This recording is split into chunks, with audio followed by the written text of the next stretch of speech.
महाराष्ट्राच्या राजकारणामध्ये घडत असलेल्या एका महत्त्वपूर्ण घटनेविषयीची बातमी। शिंदे तुमचे बैर नहीं, फडणवीस तेरी खैर नहीं अशी टॅगलाईन सुप्रिया सुळे यांनी शरद पवारांच्या राष्ट्रवादीला दिल्याची चर्चा आहे। देवेंद्र फडणवीस यांच्या विरोधात आक्रमक होण्याच्या सूचना राष्ट्रवादीच्या प्रवक्त्यांना देण्यात आल्याचं सांगण्यात येत आहे। यावरून चांगलंच राजकारण तापलंय। देवेंद्र फडणवीस यांनाच का टार्गेट करण्यात येत आहे असा सवाल देखील उपस्थित करण्यात येतोय। देवेंद्र फडणवीसच का होताय टार्गेट? शिंदेंच्या शिवसेनेनंतर शरद पवारांच्या टार्गेटवरही फडणवीसच। शिंदे तुमचे बैर नहीं, फडणवीस तेरी खैर नहीं ही नवी टॅगलाईन।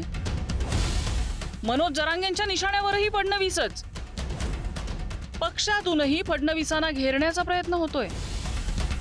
माजी मुख्यमंत्री, राज्याचे उपमुख्यमंत्री, महाराष्ट्रातल्या महायुतीच्या सरकारमध्ये अत्यंत महत्त्वाची भूमिका बजावणारे देवेंद्र फडणवीस सध्या महाविकास आघाडीच्या टार्गेटवर दिसतायत। काही दिवसांपूर्वीच उद्धव ठाकरेंनी महाराष्ट्राच्या राजकारणात एकतर तू राहशील किंवा मी राहीन असं थेट आव्हान फडणवीसांना दिलंय।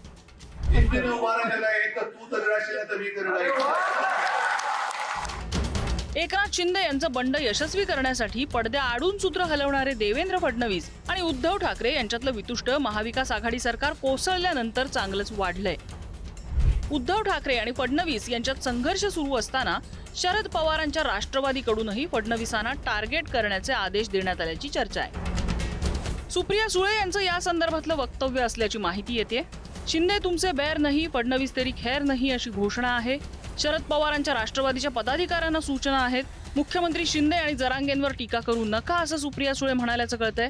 सरकारवर टीका करताना केवळ फडणवीसच टार्गेट होतील असं पहा असं सुप्रिया सुळेंनी कार्यकर्त्यांना सांगितल्याचं कळतंय। व्हिडिओ तर दाखवा ना। मी विनम्रपणे भारतीय जनता पक्षाला हात जोडून विनम्रपणे विनंती करते, मी हे जर बोलले असेल तर त्याचा व्हिडिओ दाखवा। मी त्यांचे आभार मानतो। त्यांनी हा जो माझा गौरव केलेला आहे त्याबद्दल मी अतिशय त्यांचा आभारी आहे। मुख्यमंत्र्यांचं नाव घेत महायुतीत संभ्रम निर्माण करण्याचा हा प्रयत्न असल्याचं सांगत याबाबत मुख्यमंत्र्यांनी भूमिका स्पष्ट करण्याची मागणी गोपीचंद पडळकर यांनी केली आहे। तर महायुतीत गोंधळ निर्माण करण्याचा प्रयत्न होत असल्याचं शिंदेच्या शिवसेनेचे नेते सांगतात। जरांगे शिंदे से बैर नहीं, देवेंद्र जी तेरी खैर नहीं। जरांगे, शिंदे आणि पवार हे मराठा जातीचे आहेत आणि देवेंद्रजी ब्राह्मण जातीचे। म्हणजे यांचं राजकारण काय चालू आहे हे महाराष्ट्रातल्या लोकांना समजलंय। माननीय मुख्यमंत्री महोदय एकनाथ शिंदे साहेबांनी या प्रकरणामध्ये इंटरफिअर केलं पाहिजे, कारण त्यांचं नाव घेऊन महाराष्ट्रामध्ये संभ्रम निर्माण केला जातोय। या महायुतीमध्ये अशा पद्धतीची वक्तव्य करायची आणि महायुतीमध्ये काहीतरी गोंधळ होईल याची वाट पाहायची। सुप्रिया सुळे मॅडम खूप हुशार आहेत। सुप्रिया सुळेंचं हे राजकारण संपूर्ण महाराष्ट्रालाही कळलेलं आणि आम्हालाही कळलेलं। महाविकास आघाडीप्रमाणे महायुतीतही मुख्यमंत्री पदासाठी स्पर्धा आहे। सध्या तरी कोणत्याही चेहऱ्याशिवाय महायुती म्हणून निवडणूक लढवण्याचा निर्णय घेण्यात आलाय। या सगळ्यात मुख्यमंत्री एकनाथ शिंदे यांची भाजप पक्षश्रेष्ठी आणि शरद पवारांशी वाढती जवळीकही चर्चेचा विषय ठरतेय। फडणवीस हेच मोठं आव्हान असल्यानं ठाकरे, पवार आणि जरांगे या तिघांकडून फडणवीसच टार्गेटवर असल्याचं दिसतंय।